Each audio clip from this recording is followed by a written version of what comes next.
হঠাৎ গোলাপ ফুল হাতে রবীন্দ্রনাথ ঠাকুর ছদ্মবেশী আন্দোলনকারীদের সমর্থনে পাশে এসে পৌঁছলেন বিকাশ ভবনের সামনে। চাকরিহারা শিক্ষক শিক্ষিকাদের আন্দোলনকে সমর্থন জানিয়ে তাদের পাশে দাঁড়ালেন আইএনটিইউসি সেবা দল। এদিন তারা মিছিল করে এসে বিকাশ ভবনের সামনে চাকরিহারা শিক্ষক শিক্ষিকাদের আন্দোলন মঞ্চের সামনে এসে জমায়েত করে। আইএনটিইউসি সেবা দলের এক কর্মী রবীন্দ্রনাথের ছদ্মবেশে গোলাপ ফুল হাতে নিয়ে দাঁড়ায় পুলিশ আধিকারিকদের সামনে। পুলিশ আধিকারিকদের ফুল দিতে গেলে তারা নিতে অস্বীকার করে।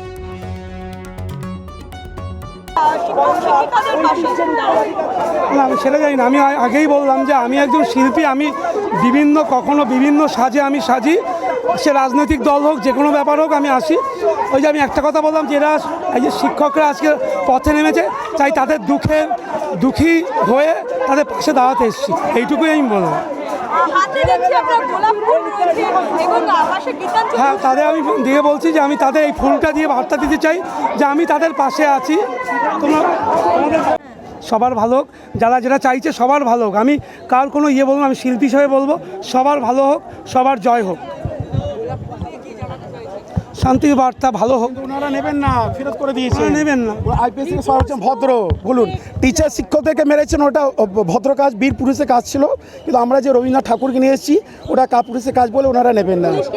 না, নিচ্ছে না, বলছেন ভদ্র করে কথা বলুন। আমরা বলছি ফুলটা নিই, ওনারা বলছেন ভদ্র করে কথা বলুন। বাহ, খুব ভালো।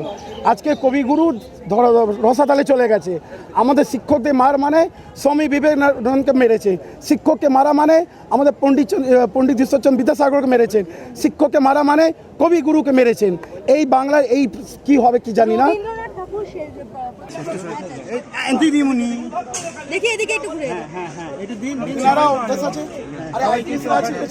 अरे सरदार जी, आप लोग भी नहीं लीजिएगा फूल? हाँ लीजिए सर जी। अरे हाँ लीजिए, इसके भी कभी गुरु का भी अपमान होगा क्या? अरे भाई आराम से क्या बात करें, बताइए ना। आगे जो किए बहुत अच्छा किए काम। कल बहुत आप लोग काम के शिक्षक को मार के শিক্ষক মেরে খুব ভালো কাজ করেছে। Bureau report, Jazba 24 Bangla.